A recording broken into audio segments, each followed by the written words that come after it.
Hello friends, आप लोगों को स्वागत है हमारे यूट्यूब चैनल क्लास 5 to 12 में। तो आज हम लोग लेकर आए हैं आपके लिए क्लास 12 के ज्योग्राफी का मोस्ट इंपॉर्टेंट ऑब्जेक्टिव क्वेश्चन, जो कि आपका फर्स्ट चैप्टर के 60 ऑब्जेक्टिव क्वेश्चन लेकर आ रहे हैं, जो एक्स्ट्रा फैक्ट के साथ है। तो हमारा फर्स्ट चैप्टर का नाम है मानव भूगोल प्राकृतिक एवं विशेष क्षेत्र।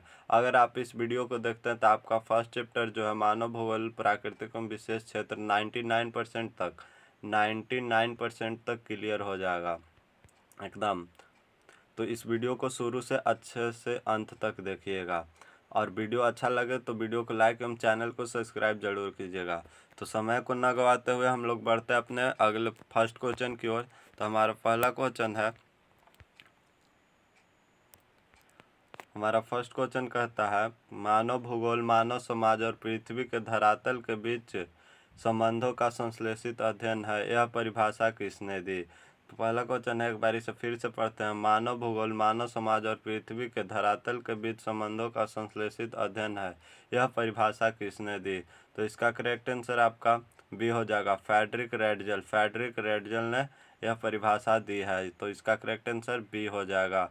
इसके कुछ एक्स्ट्रा फैक्ट देखेंगे, जैसे कि आपके एक्स्ट्रा फैक्ट में है, तथ्य में है कि रैडजल को आधुनिक मानव भूगोल का जनक माना जाता है। क्या माना जाता है? जनक माना जाता है। अगर क्वेश्चन आ जाए आपके एग्जाम में कि आधुनिक मानव भूगोल का जनक किसे कहा जाता है, तो रैडजल को कहा जाता है, फ्रेडरिक रैडजल को। तो आपका करेक्ट आंसर बी हो जाएगा, फ्रेडरिक रैडजल। हम लोग अपने दूसरे क्वेश्चन की ओर बढ़ते हैं। हमारा दूसरा क्वेश्चन कहता है कि नवनिश्चयवाद की संकल्पना का प्रतिपादन किसने किया था। नवनिश्चयवाद की संकल्पना का प्रतिपादन किसने किया था। तो इसका करेक्ट आंसर ग्रिफिथ टेलर हो जाएगा। ग्रिफिथ टेलर जो अमेरिका के रहने वाले थे। कहाँ के रहने वाले थे? अमेरिका के रहने वाले थे। ग्रिफिथ टेलर कहाँ के रहने वाले थे? अमेरिका के, जो इसने नवनिश्चयवाद संकल्पना का प्रतिपादन किया है। इसका एक्स्ट्रा फैक्ट देखेंगे, इसे रुको और जाओ निश्चयवाद के नाम से भी जाना जाता है। किसे? नवनिश्चयवाद को, जिसके जनक है ग्रिफिथ टेलर। तो इसका करेक्ट आंसर आपका हो जाएगा ग्रिफिथ टेलर। इनकी एक पुस्तक है 20वीं शताब्दी का भूगोल। यह भी क्वेश्चन पूछता है कि 20वीं शताब्दी का भूगोल किसकी पुस्तक है, तो ग्रिफिथ टेलर की है, याद रखिएगा। हमारा क्वेश्चन नंबर तीसरा है, संभववाद की अवधारणा में किस घटक को महत्वपूर्ण माना गया है। संभववाद की अवधारणा में किस घटक को महत्वपूर्ण माना गया है। तो इसका करेक्ट आंसर आपका बी हो जाएगा, मानवीय घटक को महत्वपूर्ण माना गया है। करेक्ट आंसर आपका बी हो जाएगा। संभववाद में किस घटक को महत्वपूर्ण माना गया है, तो मानवीय घटक को महत्वपूर्ण माना गया है। क्वेश्चन नंबर 3 के तथ्य देखेंगे। कहता है संभववाद के अनुसार मनुष्य अपने पर्यावरण में परिवर्तन करने में क्या है? सक्षम है। हमारा क्वेश्चन नंबर 4 है। क्वेश्चन नंबर 4 कहता है कि किस भूगोलवेत्ता ने संभववाद शब्द का प्रयोग किया था। तो इसका करेक्ट आंसर बी हो जाएगा, लूसियन फ्रेब हो जाएगा। और अगर पूछ देगा कि संभववाद का जनक किसे कहा जाता है, तो वहाँ पे हो जाएगा आपका आंसर पॉल डी ला ब्लास। बाकी यहाँ पूछा है कि किस भूगोलवेत्ता ने संभववाद शब्द का प्रयोग किया है। तो इसका करेक्ट आंसर आपका बी हो जाएगा, लूसियन फ्रेब। आपका करेक्ट आंसर बी हो जाएगा। इस क्वेश्चन नंबर 4 के कुछ एक्स्ट्रा फैक्ट देखेंगे। लूसियन फ्रेब ने 1924 ईस्वी में संभववाद शब्द का प्रयोग किया था। लूसियस फ्रेम ने संभववाद शब्द का प्रयोग कब किया था? 1924 ईस्वी में। हमारा क्वेश्चन नंबर 5 है। क्वेश्चन नंबर 5 कहता है कि किस विचारधारा के अनुसार मानव एक निष्क्रिय कारक है जो पर्यावरणीय परिस्थितियों से पूरी तरह से प्रभावित है। फिर से एक बार पढ़ेंगे कि किस विचारधारा के अनुसार मानव एक निष्क्रिय कारक है जो पर्यावरणीय परिस्थितियों से पूरी तरह से प्रभावित है। तो ऑप्शन ए में है संभववाद, ऑप्शन बी में है निश्चयवाद, ऑप्शन सी में है नवनिश्चयवाद, ऑप्शन डी में है मानवतावादी विचारधारा। तो इसका करेक्ट आंसर आपका बी हो जाएगा। क्या हो जाएगा? बी, निश्चयवाद। इसका करेक्ट आंसर आपका बी हो जाएगा, निश्चयवाद। पर क्वेश्चन नंबर 5 के कुछ अन्य तथ्य देखेंगे, जैसे कि दिया निश्चयवाद में माना जाता है कि प्राकृतिक मानव की गतिविधियों को नियंत्रित करती है। निश्चयवाद में माना जाता है कि प्राकृतिक मानव की गतिविधियों को नियंत्रित करती है। तो हम लोग अपने क्वेश्चन 6 की ओर बढ़ेंगे। हमारा छठा क्वेश्चन है, क्वेश्चन नंबर 6 कहता है नौ निश्चयवाद का सिद्धांत। नौ निश्चयवाद का सिद्धांत किसका मध्य मार्ग प्रस्तुत करता है? नौ निश्चयवाद का सिद्धांत किसका मध्य मार्ग प्रस्तुत करता है? ऑप्शन ए में है संभववाद और प्रगतिवाद, ऑप्शन बी में निश्चयवाद और संभववाद, ऑप्शन सी में है मात्रात्मक क्रांति और व्यवहारवाद, ऑप्शन डी में है इनमें से कोई नहीं। तो आपका इसका करेक्ट आंसर बी हो जाएगा। निश्चयवाद और संभववाद के बीच के मार्ग को दर्शाता है कौन? नौ निश्चयवाद। तो आपका करेक्ट आंसर बी हो जाएगा। क्वेश्चन नंबर 6 का आपका करेक्ट आंसर बी होगा। इसके कुछ अन्य तथ्यों को देखेंगे। जैसे कहता है यह सिद्धांत न तो पूर्ण निश्चयवाद का समर्थन करता है और न ही पूर्ण संभववाद का करता है। क्वेश्चन नंबर हम लोग 7वां देखेंगे। हमारा क्वेश्चन नंबर 7वां कहता है भूगोल के कल्याण से संबंधित है। भूगोल के कल्याण से संबंधित है यह विचार किस विचारधारा से संबंधित है? किस विचारधारा से संबंधित है?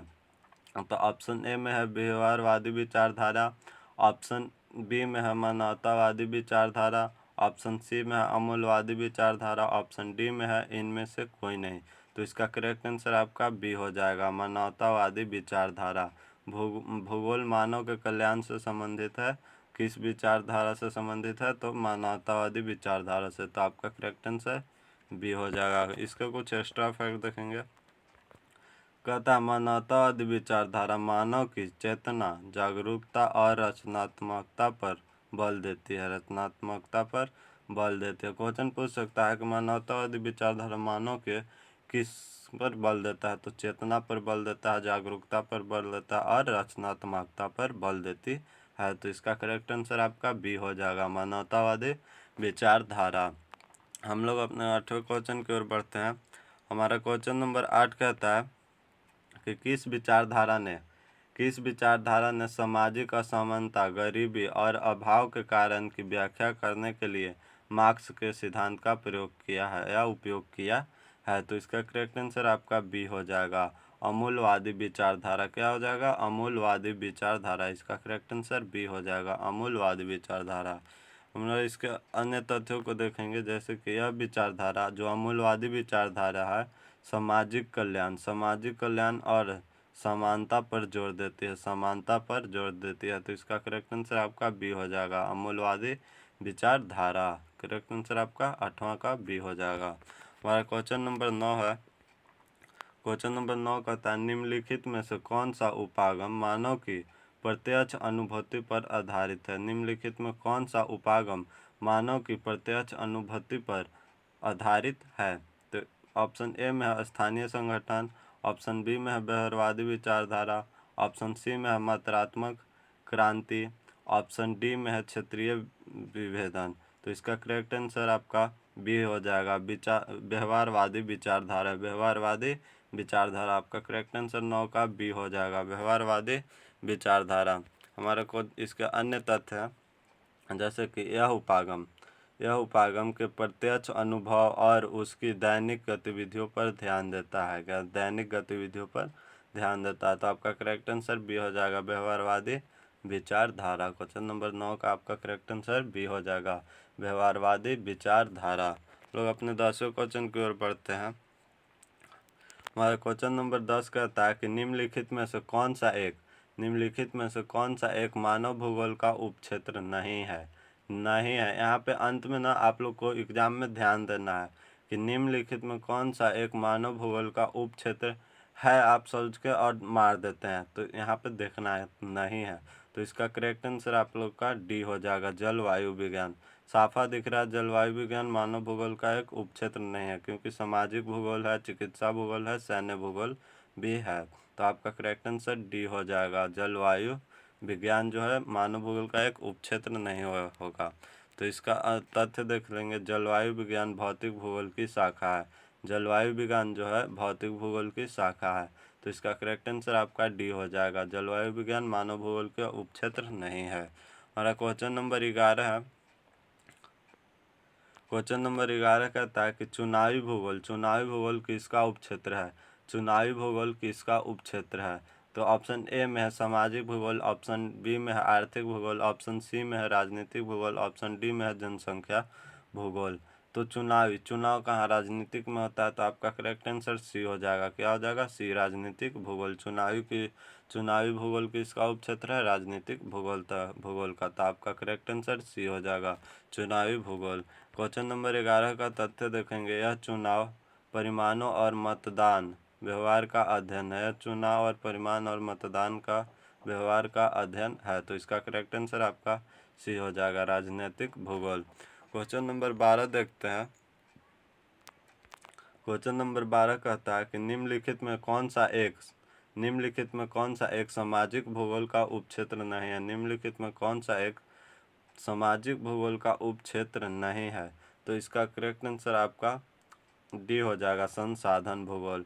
सामाजिक भूगोल का उपक्षेत्र नहीं है, जबकि सांस्कृतिक भूगोल समाज में होता है। संस्कार और चिकित्सा, समाज के लोग ही चिकित्सा करते हैं। और लिंग का भेदभाव भी समाज में ही होता है, लिंग तभी तो समाज बनता है।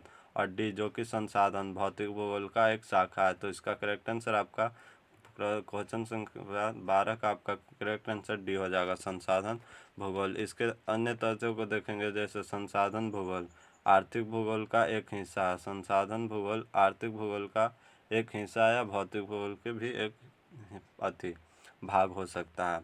तो हम लोग अपने क्वेश्चन नंबर 13 को देखेंगे। क्वेश्चन नंबर 13 कहता है कि लिंग भूगोल किसका उपक्षेत्र है? लिंग भूगोल किसका उपक्षेत्र है? तो जैसे कि अभी क्वेश्चन में देखें कि लिंग भूगोल किसका उपक्षेत्र है? सामाजिक भूगोल का उपक्षेत्र है। तो इसका करेक्ट आंसर आपका बी हो जाएगा, सामाजिक भूगोल का उपक्षेत्र है। क्वेश्चन नंबर 13 का तथ्य देखेंगे कि यह सामाजिक संगठन के लिंग की भूमिका का अध्ययन करता है। यह सामाजिक संगठन के में लिंग की भूमिका का अध्ययन कराता है। तो आपका करेक्ट आंसर भी हो जाएगा, सामाजिक भूगोल। लिंग भूगोल किसका उपक्षेत्र है? तो सामाजिक भूगोल का उपक्षेत्र है। क्वेश्चन नंबर 14 देखेंगे। क्वेश्चन नंबर 14 कहता है कि औद्योगिक भूगोल किसका उपक्षेत्र है? औद्योगिक भूगोल किसका उपक्षेत्र है? पहला ऑप्शन में आर्थिक भूगोल, ऑप्शन बी में सामाजिक भूगोल, ऑप्शन सी में राजनीतिक भूगोल, ऑप्शन डी में है सांस्कृतिक भूगोल। तो आपका करेक्ट आंसर ए हो जाएगा, आर्थिक भूगोल। औद्योगिक भूगोल किसका उपक्षेत्र है? आर्थिक भूगोल का। तो आपका करेक्ट आंसर ए हो जाएगा।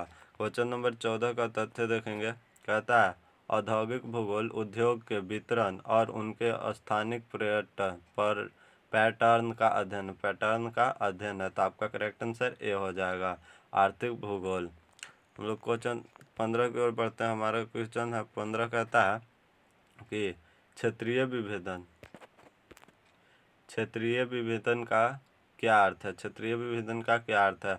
ऑप्शन ए में है दो क्षेत्रों के बीच की विभिन्नता का वर्णन, ऑप्शन बी में है एक क्षेत्र के सभी पहलुओं का वर्णन, ऑप्शन सी में है दो क्षेत्रों के बीच की समानता का वर्णन, ऑप्शन डी में है इनमें से कोई नहीं। तो इसका करेक्ट आंसर आपका ए हो जाएगा। साफा दिख रहा है कि दो क्षेत्रों के बीच की विभिन्नता का वर्णन क्या करता है? क्षेत्रीय विभेदन मतलब अलग करना, अलग अलग तरह से, मतलब समानताएं असमानताएं को मतलब मिलाना। तो आपका करेक्ट आंसर क्या हो जाएगा? ए हो जाएगा। क्वेश्चन नंबर 15 का आपका करेक्ट आंसर ए हो जाएगा। क्वेश्चन नंबर 15 के तथ्यों को देखेंगे। कहता है कि इस उपागम में दो क्षेत्र की विशेषताओं की तुलना की जाती है। दो क्षेत्र की विशेषताओं की तुलना की जाती है, कमियों की तुलना है, मतलब तालमेल बैठाया जाता है। तो इसका आपका करेक्ट आंसर ए हो जाएगा, दो क्षेत्रों के बीच की विभिन्नता का वर्णन करना। हमारा क्वेश्चन नंबर 16 है, मात्रात्मक क्रांति का संबंध किससे है? मात्रात्मक क्रांति का संबंध किससे? ऑप्शन ए में है सांख्यिकीय और गणितीय विधियों का प्रयोग, ऑप्शन बी में है वर्णनात्मक भूगोल का प्रयोग, ऑप्शन सी में है गुणात्मक तरीकों का प्रयोग, ऑप्शन डी में है इनमें से कोई नहीं। तो आपका करेक्ट आंसर ए हो जाएगा, सांख्यिकीय और गणितीय विधियों का प्रयोग, सांख्यिकीय और गणितियों का प्रयोग। तो ऑप्शन नंबर ए आपका 16 का करेक्ट आंसर हो जाएगा। 16 के तथ्यों को देखेंगे। 16 क्वेश्चन नंबर का तथ्य देखेंगे कि यह 1950 और 1960 के दशक के दौरान लोकप्रिय हुआ। मात्रात्मक क्रांति जो है कब 1950 और 1960 के दशक के दौरान लोकप्रिय हुआ, मतलब लोगों को मतलब ज़्यादा अच्छा लगा यह विचारधारा। हमारा क्वेश्चन नंबर 17 कहता है, क्वेश्चन नंबर 17 में है कि मानव भूगोल में उत्तर आधुनिकवाद का आगमन कब हुआ। उत्तर आधुनिकवाद का आगमन कब हुआ, तो इसका करेक्ट आंसर डी हो जाएगा 1990 के दशक में। 1990 के दशक में हुआ था। कब हुआ था, 1990 के दशक में। तो आपका करेक्ट आंसर 17 का डी हो जाएगा। इस क्वेश्चन नंबर 17 का तथ्य देखेंगे कि इस अवधि में 1990 के अवधि में मानव की केंद्रीय भूमिका और स्थानीय संदर्भ को महत्व दिया गया। केंद्रीय भूमिका और स्थानीय संदर्भ को महत्व दिया गया। तो आपका करेक्ट आंसर डी हो जाएगा 1990 का दशक। 1990 का दशक मात्रात्मक क्रांति नहीं, आधुनिकतावाद हो जाएगा। ठीक है, हम लोग अपने अगले क्वेश्चन नंबर 18 की ओर बढ़ते हैं। हमारा क्वेश्चन 18 कहता है कि निम्नलिखित में से कौन सी मानव भूगोल की प्रकृति है। निम्नलिखित में कौन सी मानव भूगोल की प्रकृति है। ऑप्शन ए में है संश्लेषित प्रकृति, गतिशील प्रकृति। ऑप्शन सी में है अंतःविषय प्रकृति। तो इसका करेक्ट आंसर आपका डी हो जाएगा। इनमें से सभी क्या है, मानव भूगोल की प्रकृति है। तो क्वेश्चन नंबर 18 का आपका करेक्ट आंसर डी हो जाएगा, इनमें से ये सभी। क्वेश्चन नंबर 18 के तथ्य को देखेंगे। कहता है मानव भूगोल में मानव और प्रकृति के बीच संबंधों का अध्ययन, इन संबंधों का बदलते रहना और अन्य विषयों से ज्ञान लेना शामिल है। तो आपका करेक्ट आंसर डी हो जाएगा ये सभी। और क्वेश्चन नंबर 19 कहता है, क्वेश्चन नंबर 19 को हम लोग देखेंगे। क्वेश्चन 19 कहता है, प्रश्न संख्या 19 कि मानव और पर्यावरण के बीच अन्योन्य क्रिया का सर्वाधिक महत्वपूर्ण कारक क्या है। मानव और पर्यावरण के बीच के अन्योन्य क्रिया का सबसे सर्वाधिक महत्वपूर्ण कारक क्या है। तो इसका करेक्ट आंसर बी हो जाएगा, प्रौद्योगिकी है। क्या है, प्रौद्योगिकी। ऑप्शन नंबर डी हो जाएगा, प्रौद्योगिकी। हम इसके क्वेश्चन नंबर 19 का तथ्य देखेंगे। कहता है कि प्रौद्योगिकी का उपयोग करके ही मानव के पर्यावरण को रूपांतरित किया जाता है। मानव ने पर्यावरण को रूपांतरित किया है। अब हम देखते हैं क्वेश्चन नंबर 20। क्वेश्चन नंबर 20 को देखते हैं कि प्रश्न संख्या हमारा 20 कहता है निम्न में से कौन सा एक विषय मानव भूगोल का अभिन्न अंग नहीं है। निम्न में से कौन सा एक विषय मानव भूगोल का अभिन्न अंग नहीं है। तो ऑप्शन ए में है समाजशास्त्र, ऑप्शन बी में है मनोविज्ञान, ऑप्शन सी में है इतिहास, ऑप्शन डी में है खगोल विज्ञान। तो अभिन्न अंग नहीं है, तो इसका करेक्ट आंसर डी हो जाएगा, खगोल विज्ञान क्या है, मानव भूगोल का अभिन्न अंग नहीं है। तो इसका करेक्ट आंसर क्वेश्चन 20 का करेक्ट आंसर डी हो जाएगा, खगोल विज्ञान। क्वेश्चन नंबर 20 का तथ्य देखेंगे। कहता है कि खगोल विज्ञान का संबंध अंतरिक्ष और खगोलीय पिंडों के अध्ययन से है। तो इसका करेक्ट आंसर आपका डी हो जाएगा, खगोल विज्ञान। हमारा नेक्स्ट क्वेश्चन है क्वेश्चन नंबर 11। क्वेश्चन नंबर 11 कहता है कि मानव भूगोल के अंतर्गत किसका अध्ययन किया जाता है। मानव भूगोल के अंतर्गत किसका अध्ययन किया जाता है। तो मानव भूगोल के अंतर्गत किसका अध्ययन किया जाता है, मानव जनित घटनाओं का अध्ययन किया जाता है। तो इसका आपका करेक्ट आंसर ए हो जाएगा। क्वेश्चन नंबर 21 का करेक्ट आंसर ए हो जाएगा, मानव जनित घटनाओं का अध्ययन किया जाता है। क्वेश्चन नंबर 21 का तथ्य देखेंगे। इसमें मानव की गतिविधियों और उनके द्वारा निर्मित भूदृश्यों का अध्ययन किया जाता है, होता है। तो इसका करेक्ट आंसर ये हो जाएगा, मानव जनित घटनाएं। ऑप्शन ए करेक्ट आंसर होगा। क्वेश्चन नंबर 22 देखते हैं। क्वेश्चन नंबर 22 कहता है कि निम्नलिखित में से कौन सा एक भूगोल के अध्ययन का उद्देश्य नहीं है। तो ऑप्शन ए में पढ़ते हैं। ऑप्शन ए में है कि मानव और पर्यावरण के संबंधों का समझना क्या है, भूगोल के अध्ययन का उद्देश्य है। ऑप्शन बी में है क्षेत्रीय विविधता का अध्ययन करना। ऑप्शन सी में है ग्रह के विकास की भविष्यवाणी करना। ऑप्शन डी में है मानव कल्याण को बढ़ावा देना। तो इसका आपको देखिए मानव भूगोल के अध्ययन का उद्देश्य है कौन कौन, तब ऑप्शन ए भी है, ऑप्शन बी भी है, ऑप्शन डी भी है। अगर नहीं है तो ऑप्शन सी नहीं है, तो इसका करेक्ट आंसर आपका सी हो जाएगा। क्वेश्चन नंबर 22 का आपका करेक्ट आंसर सी हो जाएगा। ग्रह के विकास की भविष्यवाणी करना भूगोल का उद्देश्य नहीं है। हमारा इसका क्वेश्चन नंबर 22 का तथ्य देखेंगे, कहता है कि भूगोल का उद्देश्य मानव और पर्यावरण के संबंधों को समझना, क्षेत्रीय विविधता का अध्ययन करना और मानवीय कल्याण को बढ़ावा देना है। तो इसका करेक्ट आंसर आपका सी हो जाएगा। ग्रहों के विकास की भविष्यवाणी करना भूगोल का उद्देश्य नहीं है। हमारा क्वेश्चन नंबर 23 है। क्वेश्चन नंबर 23 कहता है सामाजिक डार्विनवाद के सिद्धांत का संबंध किस विचारधारा से है। सामाजिक डार्विनवाद के सिद्धांत का संबंध किस विचारधारा से है। ऑप्शन ए में संभववाद, ऑप्शन बी में निश्चयवाद, ऑप्शन सी में है नौ निश्चयवाद, ऑप्शन डी में है मानवतावाद। तो आपका करेक्ट आंसर बी हो जाएगा, निश्चयवाद से है। किससे है, निश्चयवाद से। तो आपका क्वेश्चन नंबर 23 का करेक्ट आंसर बी हो जाएगा, निश्चयवाद से है। सामाजिक डार्विनवाद के सिद्धांत का संबंध किस विचारधारा से है, तो निश्चयवाद विचारधारा से है। क्वेश्चन नंबर 23 का तथ्य देखेंगे। क्वेश्चन नंबर 23 का तथ्य कहता है इस सिद्धांत में योग्यतम की उत्तरजीविता को भौगोलिक कारकों से जोड़ा जाता है। तो आपका करेक्ट आंसर बी हो जाएगा, निश्चयवाद।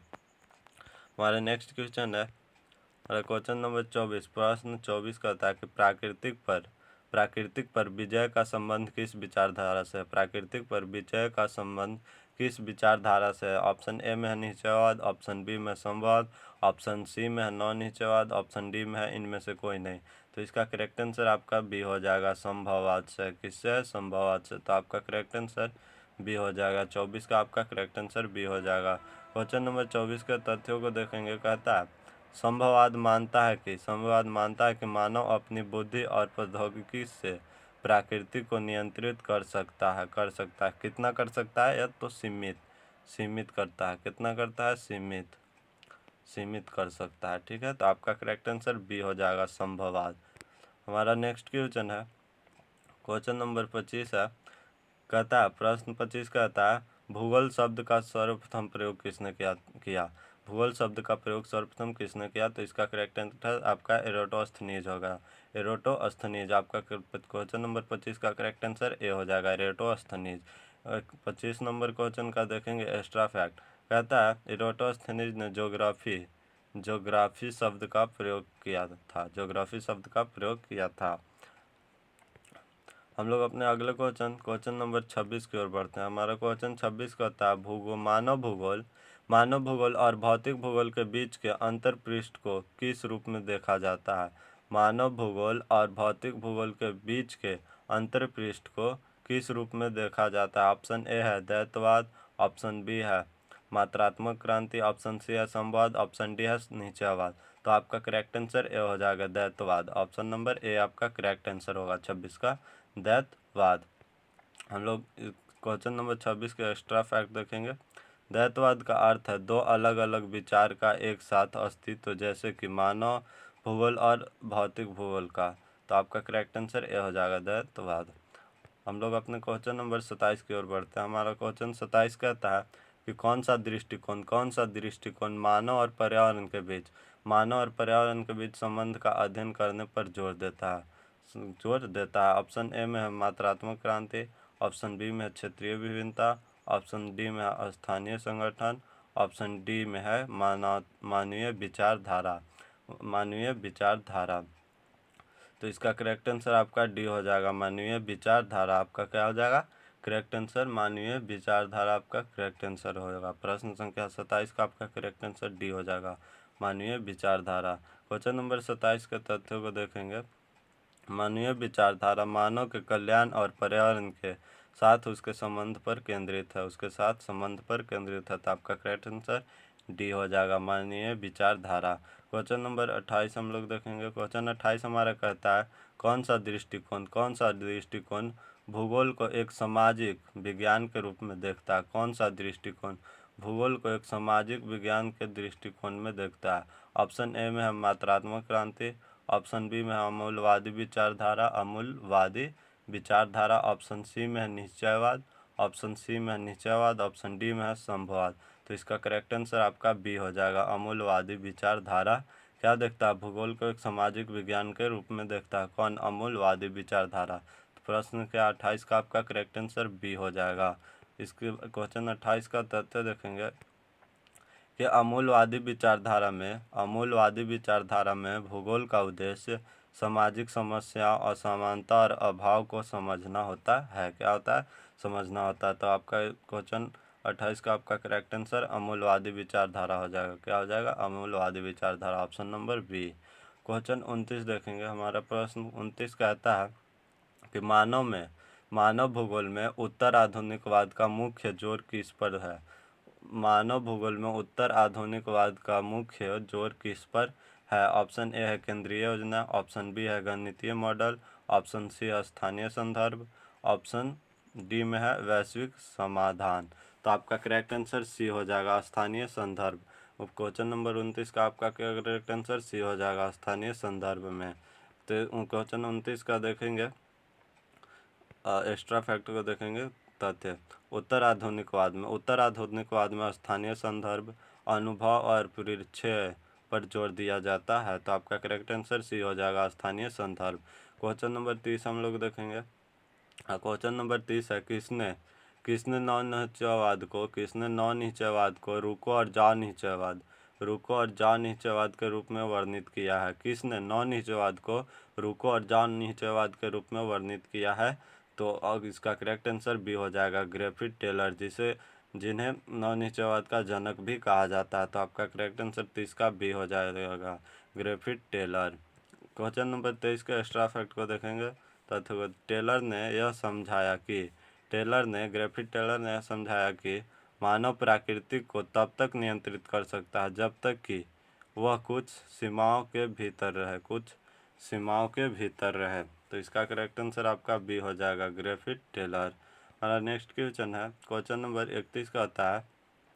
क्वेश्चन हमारा 31 का आता है, निम्नलिखित में कौन सा एक मानव भूगोल के अध्ययन का विषय नहीं है? निम्नलिखित में कौन सा एक मानव भूगोल के अध्ययन का विषय नहीं है? तो ऑप्शन ए में है जनसंख्या, ऑप्शन बी में है मानव बस्ती, ऑप्शन सी में है परिवहन, ऑप्शन डी में है भू आकृति विज्ञान। तो आपका करेक्ट आंसर डी हो जाएगा, भू आकृति विज्ञान। क्या है? मानव भूगोल का एक उपक्षेत्र या अध्ययन का विषय नहीं है। तो आपका 31 का करेक्ट आंसर डी हो जाएगा। लोग अपने क्वेश्चन 31 का तथ्य देखेंगे। कहता है भू आकृति विज्ञान भौतिक भूगोल की एक शाखा है जो भू आकृति का अध्ययन कराती है। तो आपका करेक्ट आंसर टी हो जाएगा, भू आकृति विज्ञान। लोग अपने क्वेश्चन नंबर 32 की ओर बढ़ते हैं। हमारा क्वेश्चन 32 कहता है क्षेत्रीय विभेदन की अवधारणा का संबंध किस उपागम से? क्षेत्रीय विभेदन का अवधारणा का संबंध किस उपागम से है? तो ऑप्शन ए में है मात्रात्मक क्रांति, ऑप्शन बी में है स्थानीय संगठन, ऑप्शन बी में है स्थानीय संगठन, ऑप्शन सी में है स्थानिक संश्लेषण, ऑप्शन डी में है प्रादेशिक विश्लेषण। तो आपका करेक्ट आंसर डी हो जाएगा, प्रादेशिक विश्लेषण। तो 32 का आपका करेक्ट आंसर डी हो जाएगा। क्वेश्चन नंबर 32 के तथ्य देखेंगे हम लोग। क्वेश्चन नंबर 32 का तथ्य में कि प्रादेशिक विश्लेषण में किस क्षेत्र की विशिष्टता और अन्य क्षेत्र से उसकी विभिन्नता का अध्ययन किया जाता है। तो इसका करेक्ट आंसर डी हो जाएगा, प्रादेशिक विश्लेषण। अब हम लोग अपने अगले क्वेश्चन नंबर 33 की ओर बढ़ते हैं। हमारा प्रश्न 33 कहता है किस उपागम ने भूगोल में अवलोकन और वर्णन को महत्व दिया? अवलोकन और वर्णन को महत्व दिया है। तो इसका देखिए, ऑप्शन ए में है मात्रात्मक क्रांति, ऑप्शन बी में है क्षेत्रीय विभिन्नता, ऑप्शन सी में है प्रादेशिक विश्लेषण, ऑप्शन डी में है अन्वेषण और वर्णन। तो इसका करेक्ट आंसर डी हो जाएगा, अन्वेषण और वर्णन। इसका करेक्ट आंसर डी हो जाएगा। क्वेश्चन नंबर 33 का करेक्ट आंसर डी हो जाएगा। क्वेश्चन नंबर 33 का एक्स्ट्रा फैक्ट तो देखेंगे, उपागम उपनिवेश काल के दौरान लोकप्रिय था। जब यात्री नए क्षेत्रों का वर्णन करते थे, जब यात्री नए क्षेत्रों का वर्णन करते थे। तो इसका करेक्ट आंसर डी हो जाएगा, अन्वेषण और वर्णन। क्वेश्चन नंबर हमारा 34 है। क्वेश्चन 34 कहता है सांस्कृतिक भूगोल किसका उपक्षेत्र है? सांस्कृतिक भूगोल किसका उपक्षेत्र है? ऑप्शन ए में है आर्थिक भूगोल, ऑप्शन बी में है सामाजिक भूगोल, ऑप्शन सी में है राजनीतिक भूगोल, ऑप्शन डी में है चिकित्सा भूगोल। तो इसका करेक्ट आंसर बी हो जाएगा, सामाजिक भूगोल का उपक्षेत्र है कौन? सांस्कृतिक भूगोल। 34 नंबर क्वेश्चन का मतलब तथ्य को देखेंगे। कहता है सांस्कृतिक भूगोल में मानव की संस्कृतियों और उनके भौगोलिक स्वरूपों का अध्ययन किया जाता है, भौगोलिक स्वरूपों का अध्ययन किया जाता है।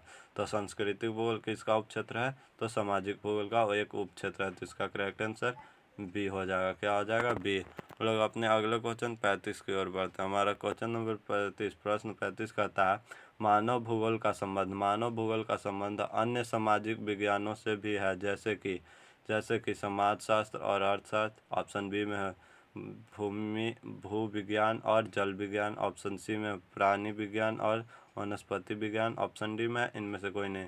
तो आपका इसका करेक्ट आंसर यह हो जाएगा समाजशास्त्र और अर्थशास्त्र से है। तो क्वेश्चन नंबर 35 का आपका करेक्ट आंसर क्या हो जाएगा? ये आपका करेक्ट आंसर हो जाएगा, ये आपका करेक्ट आंसर हो जाएगा, समाजशास्त्र और अर्थशास्त्र।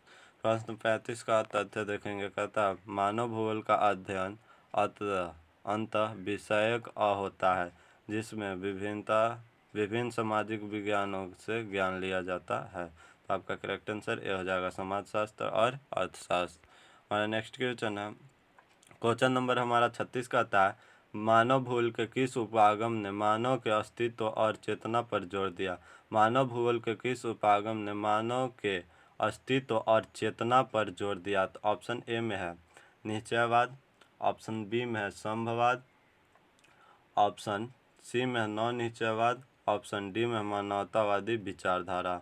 तो इसका आपका करेक्ट आंसर डी हो जाएगा, मानवतावादी विचारधारा। क्वेश्चन 36 का आपका करेक्ट आंसर डी हो जाएगा, मानवतावादी विचारधारा ने मानव के अस्तित्व और चेतना पर क्या दिया? जोर दिया है। तो आपका करेक्ट आंसर डी हो जाएगा। इस क्वेश्चन नंबर 36 का तथ्य देखेंगे। कहता है मानवतावादी विचारधारा मानव के जीवन, अनुभव और उसके कल्याण पर केंद्रित है। तो आपका करेक्ट आंसर डी हो जाएगा, मानवतावादी विचारधारा। हमारा नेक्स्ट क्वेश्चन है।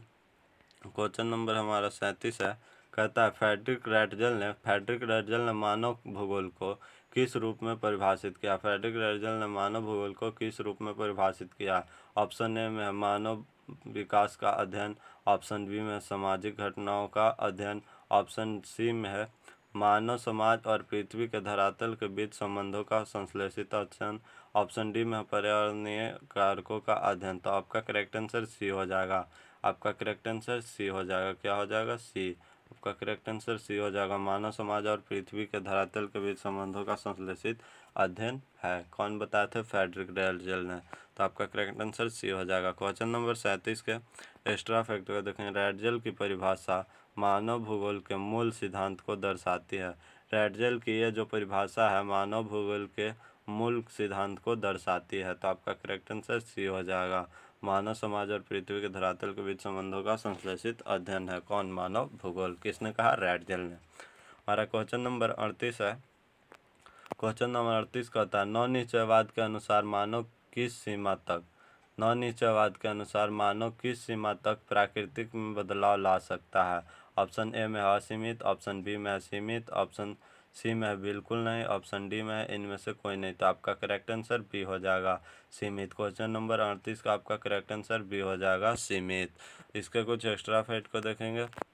जैसे कि यह विचारधारा मानव के प्राकृतिक की सीमाओं के भीतर रहकर विकास करने की अनुमति देती है। तो इसका करेक्ट आंसर आपका बी हो जाएगा, सीमित। नवनिश्चयवाद सीमित करता है। ठीक है। हमारा नेक्स्ट क्वेश्चन है, हमारा क्वेश्चन नंबर 39 है। क्वेश्चन 39 कहता है किस विचारधारा का मानना है कि मानव अपनी पसंद का चयन करने के लिए स्वतंत्र है? किस विचारधारा का मानना है कि मानव अपनी पसंद का चयन करने के लिए स्वतंत्र है? तो इसका करेक्ट आंसर आपका बी हो जाएगा, संभववाद। इसका करेक्ट आंसर आपका बी हो जाएगा, संभववाद। 39 का एक्स्ट्रा फैक्ट को देखेंगे। संभववाद प्राकृतिक के प्रभाव को कम करके मानव की स्वतंत्रता पर जोर देता, मानव की स्वतंत्रता पर जोर देता है। तो आपका करेक्ट आंसर बी हो जाएगा संभववाद। और अगला क्वेश्चन है प्रश्न 40 कहता है निम्नलिखित में कौन सा आर्थिक भूगोल का उपक्षेत्र नहीं। निम्नलिखित में कौन सा आर्थिक भूगोल का उपक्षेत्र नहीं है। तो कृषि भूगोल आर्थिक भूगोल का एक उपक्षेत्र है, औद्योगिक भूगोल आर्थिक भूगोल का एक उपक्षेत्र है, पर्यटन भूगोल आर्थिक भूगोल का एक उपक्षेत्र है, और ऑप्शन डी आपका करेक्ट आंसर हो जाएगा। सामाजिक भूगोल क्या है आर्थिक भूगोल का उपक्षेत्र नहीं है। तो आपका करेक्ट आंसर डी हो जाएगा क्वेश्चन 40 का तथ्य है सामाजिक भूगोल मानव भूगोल का एक अलग उपक्षेत्र है। मानव भूगोल का एक अलग उपक्षेत्र है। तो आपका करेक्ट आंसर डी हो जाएगा। आर्थिक भूगोल का उपक्षेत्र नहीं है सामाजिक भूगोल। हमारा क्वेश्चन नंबर 41 है। 41 कहता है राजनीतिक भूगोल का मुख्य विषय क्या है। राजनीतिक भूगोल का मुख्य विषय क्या है।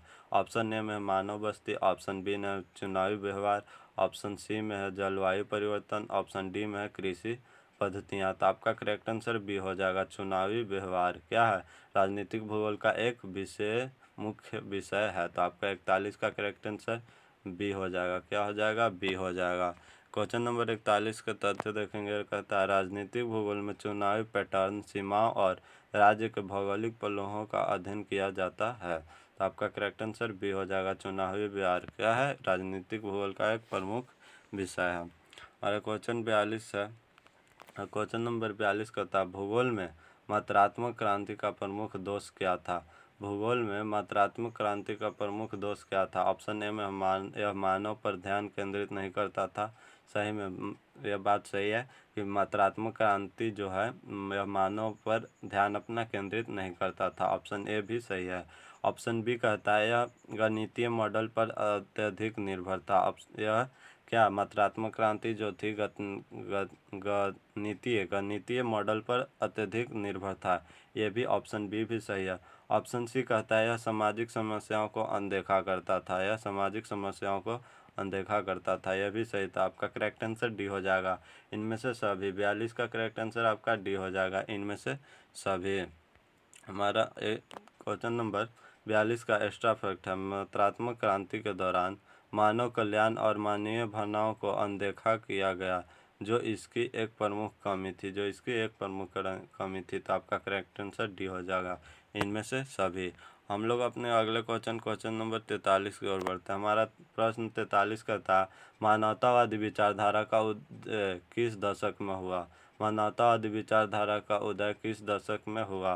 तो इसका उदय देखिए ऑप्शन ए में 1950 का दशक, ऑप्शन बी में 1960 का दशक, ऑप्शन सी में 1970 का दशक, ऑप्शन डी में है 1980 का दशक। तो मानवतावादी विचारधारा का उदय हुआ था 1970 के दशक में। कब हुआ था 1970 के दशक में। तो क्वेश्चन नंबर 43 का आपका करेक्ट आंसर सी हो जाएगा 1970 का दशक।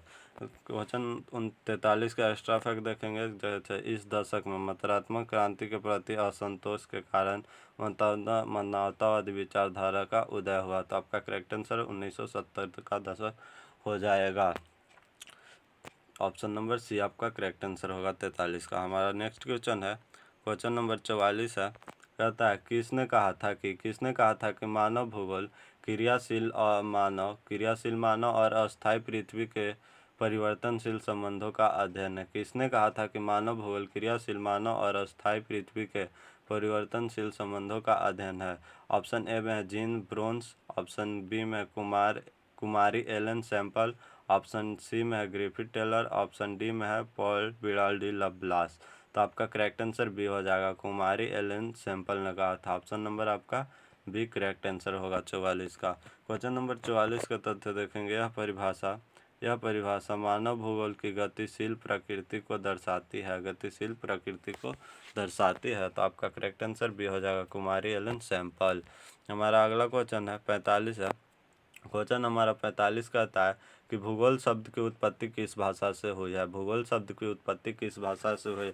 ऑप्शन ए में है लैटिन, ऑप्शन बी में है फ्रेंच, ऑप्शन सी में है ग्रीक, ऑप्शन डी में है जर्मन। तो आपका करेक्ट आंसर सी हो जाएगा ग्रीक भाषा से हुआ था। भूगोल शब्द का उत्पत्ति ग्रीक भाषा से हुआ था। ऑप्शन पे क्वेश्चन नंबर 45 का आपका करेक्ट आंसर सी हो जाएगा ग्रीक भाषा। हम लोग अपने इसको 45 के तथ्यों को देखेंगे। भूगोल शब्द ग्रीक शब्द है। भूगोल एक ग्रीक शब्द है, ज्योग्राफी से लिया गया, ज्योग्राफिया से लिया गया है। तो इसका करेक्ट आंसर आपका डी हो जाएगा, ग्रीक भाषा। हम लोग अपने अगले क्वेश्चन नंबर 46 की ओर देखते हैं। हमारा प्रश्न 46 कहता है, निम्नलिखित में कौन सा एक मानव भूगोल के विकास का प्रमुख चरण है? निम्नलिखित में कौन सा एक मानव भूगोल के विकास का प्रमुख चरण है? ऑप्शन ए में अन्वेषण और वर्णन, ऑप्शन बी में मात्रात्मक क्रांति, ऑप्शन सी में है स्थानीय संगठन, ऑप्शन डी में है ये सभी, ऑप्शन डी में है ये सभी। तो इसका करेक्ट आंसर आपका डी हो जाएगा, ये सभी। क्या है? अन्वेषण और वर्णन, मात्रात्मक स्थानीय संगठन क्या मानव भूगोल के विकास का एक प्रमुख चरण है। तो आपका 46 का करेक्ट आंसर डी हो जाएगा। हमारा 46 का देखेंगे, तथ्यों को मानव भूगोल के विकास में ये सभी चरण महत्वपूर्ण है। मानव भूगोल के विकास में सभी चरण क्या है? महत्वपूर्ण है। तो आपका करेक्ट आंसर डी हो जाएगा, ये सभी। हमारा अगला क्वेश्चन है, हमारा नेक्स्ट क्वेश्चन है, हमारा क्वेश्चन नंबर 47 का था, मानव और प्रकृति के बीच, मानव और प्रकृति के बीच घनिष्ठ संबंध किस विचारधारा में माना जाता है? मानव और प्रकृति के बीच घनिष्ठ संबंध किस विचारधारा में माना जाता है? ऑप्शन ए में है निश्चयवाद, ऑप्शन बी में है संभववाद, ऑप्शन सी में है नवनिश्चयवाद, ऑप्शन डी में है मानवतावाद। तो आपका करेक्ट आंसर ए हो जाएगा, निश्चयवाद। आपका 47 का करेक्ट आंसर ए हो जाएगा, निश्चयवाद। इसके अन्य तथ्यों को देखेंगे, जैसे कि निश्चयवाद में प्रकृति को मानव की गतिविधियों का मुख्य निर्धारक माना जाता है, गतिविधियों का प्रमुख निर्धारक माना जाता है।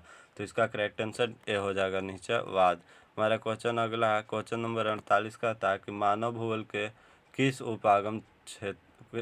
उपागम ने क्षेत्रीय अध्ययन पर जोर दिया है? मानव भूगोल के किस उपागम ने क्षेत्रीय अध्ययन पर जोर दिया? ऑप्शन ए में है मात्रात्मक क्रांति, ऑप्शन बी में प्रादेशिक विश्लेषण, ऑप्शन सी में व्यवहारवादी विचारधारा, ऑप्शन सी में क्या है? व्यवहारवादी विचारधारा, ऑप्शन डी में है अमूलवादी विचारधारा। तो इसका करेक्ट आंसर क्या हो जाएगा? बी हो जाएगा, प्रादेशिक विश्लेषण। क्वेश्चन नंबर 48 का आपका करेक्ट आंसर बी हो जाएगा, प्रादेशिक विश्लेषण।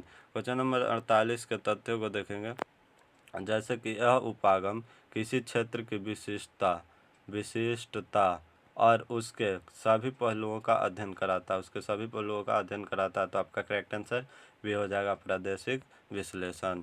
हमारा अगला क्वेश्चन नंबर 49 कहता है कि पर्यावरणीय निश्चयवाद, पर्यावरणीय निश्चयवाद की अवधारणा का संबंध किससे है?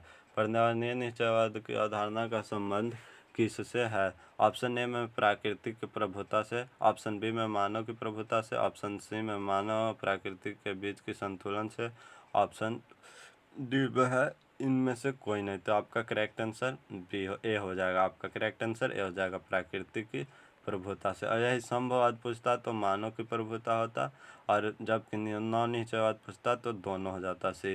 लेकिन यहाँ पूछा है पर्यावरणीय निश्चयवाद की अवधारणा का संबंध किससे है, तो प्राकृतिक की प्रभुता से है। तो आपका करेक्ट आंसर ए हो जाएगा, 49 का करेक्ट आंसर ए हो जाएगा। 49 के एक्स्ट्रा फैक्ट को देखेंगे, तथ्यों को देखेंगे। इसमें माना जाता है कि प्राकृतिक कारक मानव की गतिविधियों को निर्धारित करते हैं। इसमें माना जाता है कि प्राकृतिक कारक मानव की गतिविधियों को निर्धारित करता है। तो आपका करेक्ट आंसर ए हो जाएगा, प्राकृतिक की प्रभुता। हमारा नेक्स्ट क्वेश्चन है, क्वेश्चन नंबर 50 कहता है, मानव भूगोल में व्यवहारवादी विचारधारा का उदय किस दशक में हुआ? मानव भूगोल में व्यवहारवादी विचारधारा का उदय किस दशक में हुआ? ऑप्शन ए में 1950, ऑप्शन बी में 1960, ऑप्शन सी में 1970 का दशक, ऑप्शन डी में है 1980 का दशक। तो आपका करेक्ट आंसर हो जाएगा, व्यवहारवादी विचारधारा का उदय किस दशक में हुआ था? तो 1970 के दशक में हुआ था। जब मानवतावादी विचारधारा का उदय हुआ था, उसी समय व्यवहारवादी विचारधारा का भी उदय हुआ था। कब? 1970 के दशक में। तो आपका प्रश्न संख्या 50 का करेक्ट आंसर सी हो जाएगा, 1970 का दशक।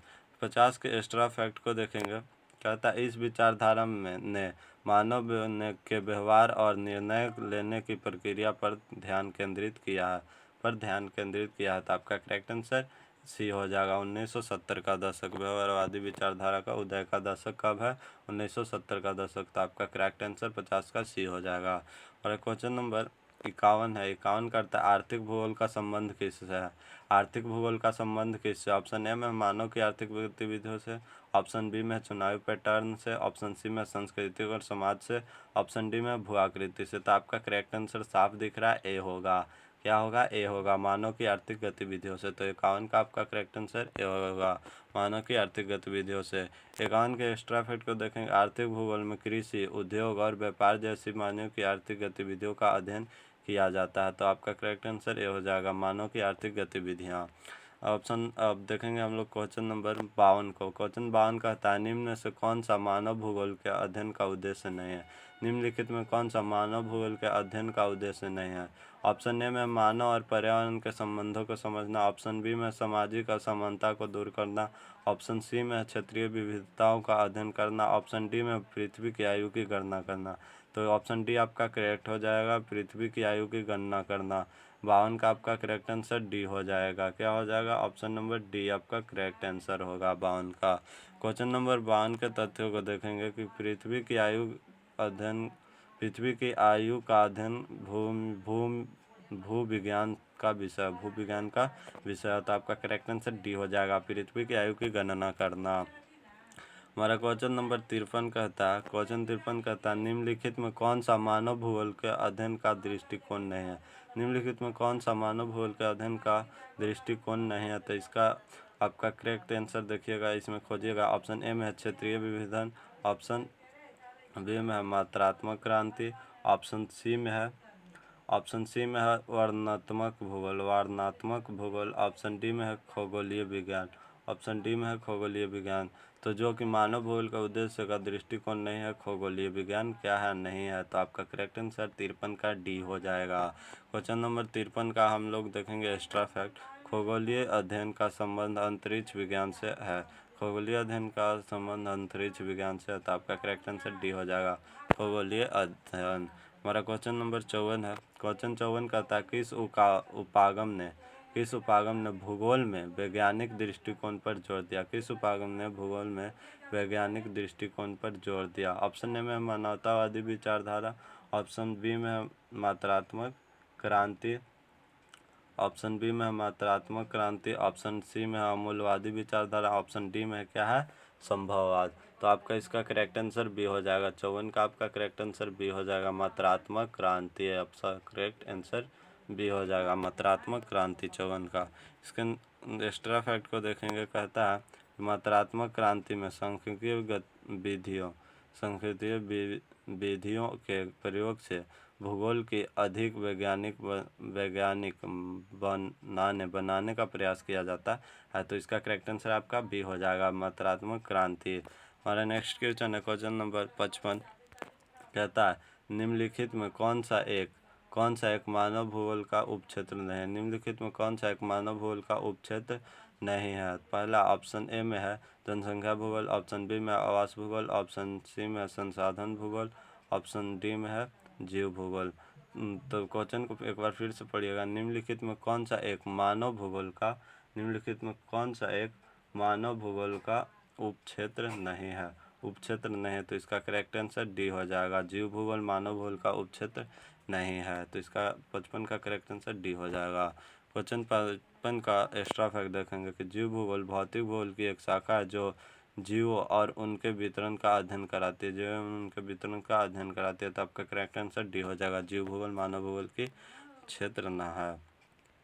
हमारे क्वेश्चन नंबर 56 है मानवतावादी विचारधारा का संबंध किससे है? मानवतावादी विचारधारा का संबंध किससे है? ऑप्शन ए में मानवीय कल्याण से, ऑप्शन बी में राजनीतिक असमानता से, ऑप्शन सी में आर्थिक विकास से, ऑप्शन डी में इनमें से कोई नहीं।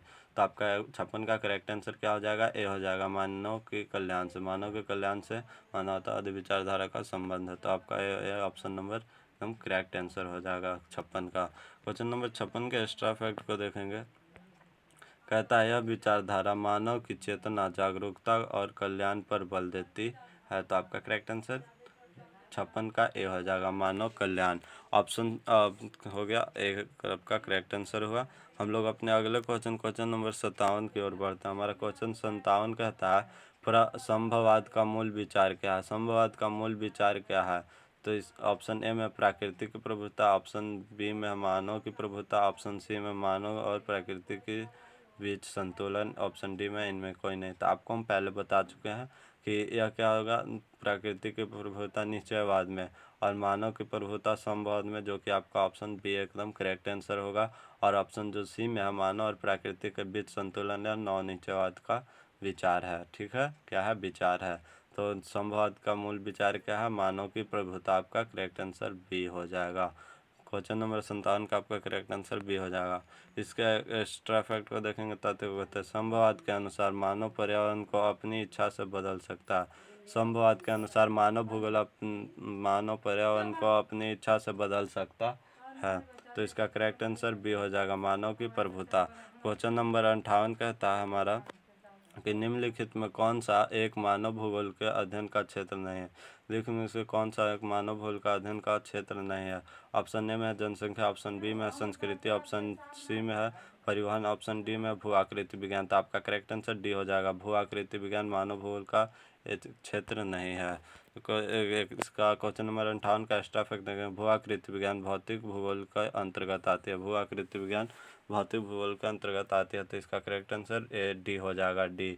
भू आकृति विज्ञान क्या मानव भूगोल का एक उपक्षेत्र नहीं है। हमारा अगला क्वेश्चन है, क्वेश्चन नंबर 59 है।